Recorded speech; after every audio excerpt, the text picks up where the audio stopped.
A segunda carta do apóstolo Paulo aos Coríntios, capítulo 10, versículo de número 4, porque as armas da nossa milícia não são carnais, mas sim poderosas em Deus para destruição das fortalezas. Nesse versículo aqui, nós queremos então colocar o tema para a nossa mensagem, que é o seguinte: as armas poderosas de Deus. E colocar aqui para vocês que neste caso das armas poderosas em Deus, elas são ferramentas humanas físicas, mas que embora elas sejam físicas, elas são poderosas. Por exemplo, quando eu abro a Bíblia com vocês, lá no livro de Juízes, capítulo de número 15, a partir do versículo de número 14 e até o versículo de número 20, nós temos aqui Sansão enfrentando guerreiros fortes, valorosos, que são os filisteus. E nesse caso aqui, Sansão, ele conseguiu derrotar os filisteus, sendo ele apenas um homem. Ele feriu a 1000 homens com uma ferramenta. E qual foi a ferramenta utilizada por Sansão nessa batalha e nessa guerra? No caso aqui nós temos uma queixada de jumento. Então, com uma queixada de jumento, Sansão feriu a 1000 homens dos filisteus. Vejam como que esta arma ela foi poderosa nas mãos de Sansão. Aí você nota quem pode fazer tal proeza no mundo físico. De repente, com derrubar 1000 homens, batalhando apenas um contra 1000, de repente, com uma espada bem afiada, a pessoa não conseguisse tal coisa, tal prodígio. De repente, com uma arma que nós conheçamos hoje, por exemplo, uma metralhadora que é da época nossa, de repente, tendo munição, talvez aí sim alguém consiga derrubar 1000 homens, dependendo das armas que esses homens também estiverem à sua disposição. Então, melhorou a arma de cá, melhora também a arma de lá, ou senão a de lá fica ainda mais poderosa. Então, considere, mas naquela época, das armas que estavam disponíveis, Sansão, ele com uma queixada de jumento, ele derrubou 1000 homens. Nós temos outros exemplos na Bíblia Sagrada, como Moisés, posso colocar aqui para vocês, que fez com que coisas extraordinárias acontecessem, se manifestassem no mundo físico da parte de Deus, apenas com uma vara e um cajado nas mãos. Por exemplo, abrir o mar, quando toca nas águas ali com o seu cajado, aquele mar se abriu. Outro caso que nós colocamos aqui, capa de Elias, abriu o rio Jordão. Uma capa abre o rio Jordão. Nós podemos também colocar aqui como exemplo no livro de Josué, quando aquela cidade fortificada, conhecida como a cidade de Jericó, e ela ali se tranca, se fecha, não possibilitando que o exército de Deus adentrasse aquela cidade. E quando nós falamos assim, o exército de Deus, no que será que nos vem à cabeça, a lembrança, a memória daquele grande exército? Não, era um exército de ex-escravos, de homens que haviam saído do Egito. A maior parte deles também nascido no deserto, ou pelo menos também cresceram ali no deserto. Não eram homens habilidosos na guerra, todavia Deus havia dito para eles que conquistariam aquela cidade. E a cidade murada, fortificada, porém, com as armas nas mãos. E que armas que eram? Alguns ali estavam com trombetas. E ao soar das trombetas, aquela muralha veio ao chão. Aquilo tudo foi destruído. Houve uma implosão e eles puderam então adentrar aquela cidade e batalhar e conquistar a fortificada cidade de Jericó. Ora, quantos outros exemplos nós poderíamos colocar aqui? Que pessoas com alguma coisa que estavam nas mãos e com o que estavam nas mãos, isso então fez a diferença. Então, a primeira coisa que nós devemos pensar a respeito de armas poderosas em Deus e que são, como eu disse, ferramentas físicas e que a partir daí ela se torna uma arma poderosa no mundo espiritual. A primeira coisa que temos que observar é a respeito de uma palavra de Deus que foi falada. E de todos esses que aqui nós demos exemplos, você vai olhar o texto sagrado e você vai notar que existiu uma palavra de Deus para essas pessoas. Ou seja, a estratégia para a peleja e para a guerra sempre vai vir de Deus. Sempre deve haver uma orientação de Deus. Eu posso pegar uma queixada de jumento e sair por aí e não conseguir derrubar nenhum. Por quê? Porque não tem uma palavra de Deus. Ora, eu não vou achar uma queixada de jumento aqui, mas qualquer outra ferramenta da parte humana não vai ser útil para mim se eu não tiver comigo uma palavra de Deus. Quando o Senhor manifestar uma palavra ao nosso respeito, então nós devemos nos posicionar.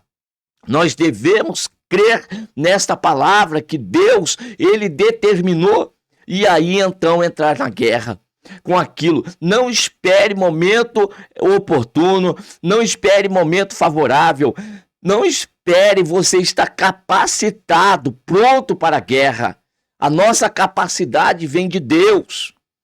A nossa condição está em Deus. É no nome do Senhor que nós vamos pelejar e guerrear. Basta somente que exista uma palavra do Senhor. Eu me lembro da situação quando também Davi estava pelejando contra os filisteus, quando ele assumiu o reinado, estando agora em Jerusalém, e os filisteus se levantam contra ele, e Davi ora, busca ao Senhor, clama ao Senhor, e o Senhor diz para ele, pode perseguir, pode sair para a guerra, que eu te darei nas tuas mãos os filisteus. E Davi pega os seus poucos homens e peleja contra os filisteus, e os filisteus fugiram, bateram em retirada. Um ano depois, levantam-se novamente os filisteus contra Davi. E Davi, um homem experimentado na guerra, já havia vencido a primeira vez, mas não sai para a guerra com a sua experiência. Novamente vai colocar-se na presença de Deus e vai buscar a sua face. Vejam, busco primeiro uma palavra de Deus, antes de buscar armas poderosas, condições para guerrear. Eu vou buscar a face do Senhor, o Deus Todo-Poderoso, aquele que vai estar na frente da guerra, à frente da batalha, aquele que vai fazer com que aquilo que eu tenho na mão como armas se torne poderosas nele, porque a manifestação vai ser dele. E Davi se colocou a buscar o Senhor. Então o Senhor Deus disse, desta feita não subirás. Agora você vai por detrás das amoreiras, fique ali posicionado, e quando ouvires um barulho de estrondo por meio das amoreiras, então saberás que eu estou indo na tua frente. Então te levantarás e pelejarás, e eu darei em tuas mãos os filisteus. E esta é a outra arma agora que eu quero apresentar, a obediência. Davi, ao ouvir a voz do Senhor, então a primeira arma vai ser física, a segunda vai ser, então, uma palavra de Deus ao meu respeito, e a terceira, a obediência. Quando Deus te der estratégia, quando Deus falar para você, pegue uma queixada de jumento, pegue uma pedra, ou então pegue o cajado, ou então pegue a vara, o que você tem na mão, obedeça à voz de Deus. Não fique olhando para as circunstâncias, não fique olhando para as tuas condições, não fique olhando para as circunstâncias que estão ao seu redor, aquilo que os teus olhos estão mostrando. Não, creia, obedeça ao Senhor. E Davi, então, na sua obediência ao Senhor, se posiciona. E quanto tempo Davi esperou? A Bíblia não diz, mas esperou. Estava como no Salmo 40. Esperei com paciência no Senhor, e ele ouviu o meu clamor, se inclinou para mim. Aprenda a obedecer a Deus quando a voz do Senhor chegar. E aí não deixa a tua razão agir na frente da tua fé. Saiba que Deus é forte e poderoso. Grandioso é o nosso Deus na peleja. E então Davi ficou o tempo que Deus falou para ele, até quando ouvisse o barulho do estrondo pelo meio da copa ali das amoreiras. E Davi ali ficou esperando. Não saiu para a guerra, não pelejou, não organizou nada. Espero Deus. Eu faço uma aplicação com você. Você, nas pelejas, nas guerras, nas batalhas, você tem sido paciente. Você primeiro ouviu a voz de Deus para estar nessa guerra. Ao ouvir, você está pacientemente esperando Deus, obedeceu a estratégia que Deus te deu. No caso de Jericó, dá uma volta em torno da cidade e retorna para o acampamento. Faça isso durante 5 dias. 5 dias você vai fazer isso. No 6 dias você faça isso. No 7º você vai dar 7 voltas. Obedeça a estratégia de Deus. Porque Deus vai manifestar o seu poder. Pare de ficar inquieto. Pare de ficar solícito. Pare de ficar preocupado. Ocupe-se em obedecer a Deus. Em obedecer a estratégia de Deus. Davi ficou ali.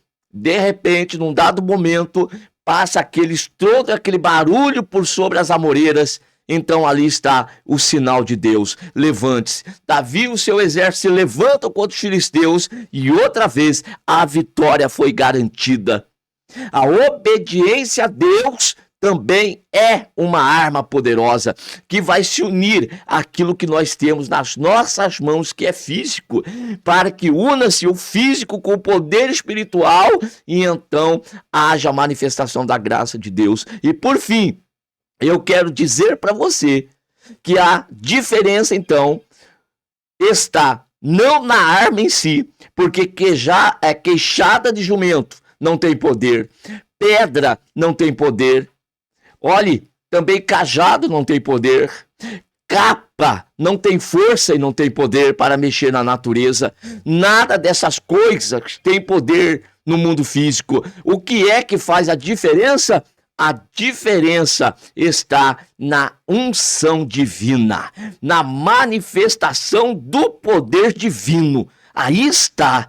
E a pessoa precisa estar então cheia do poder de Deus, estar ungida pelo Senhor. E para você ser uma pessoa ungida pelo poder de Deus, requer que você tenha fé e segundo, que você seja obediente à palavra. E fazendo dessa forma, o que tiver nas tuas mãos, tornar-se-á em uma arma poderosa em Deus para a destruição das fortalezas de Satanás. Não se desanime, não temas, levanta-te, se coloque de pé, te coloca de pé na batalha e na guerra. Seja crente, seja fiel a Deus. Você tem a palavra, você então obedeça. E você é cheio da unção divina, é cheio do poder de Deus, então vá em o nome do Senhor e tu farás proezas como todos esses que nós citamos fizeram. Amém? Que Deus continue abençoando cada um de vocês cada vez mais.